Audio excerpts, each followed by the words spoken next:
Ирина Терехова Ксюша. Голицынский культурно-досуговый центр. Руководитель Мусык Наталья Антоновна.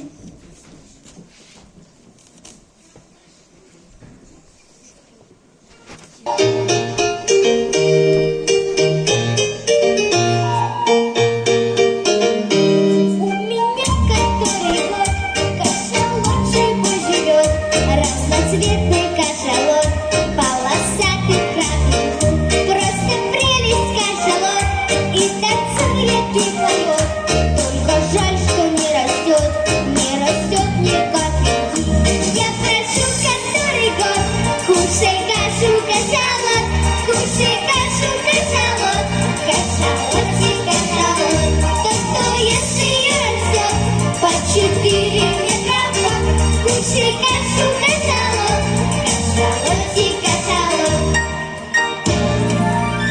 Весь мой дом гремит как гром, дом мой ходит ходуном, прибегает в гости дом. Девочки и мальчики смотрят, как мой кашалот через соску воду пьет и пускает в потолок звонкие фонтанчики. Я прошу который год, кушай кашу кашалот, кушай кашу кашалот, кашалотик кашалот. Тот, кто ест ее, растет по 4 метра в год. Кушай кашу кашалот, кашалотик кашалот.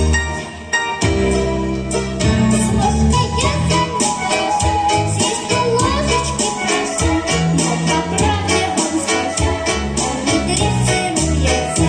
И кушать 4 дня лучше плавать у меня. Гулять меня зовет, если дождь на улице. Я прошу который год, кушай кашу кашалот, кушай кашу кашалот, кашалотик кашалот. Тот, кто ест ее, растет по 4 метра в год. Кушай кашу кашалот, кашалотик кашалот.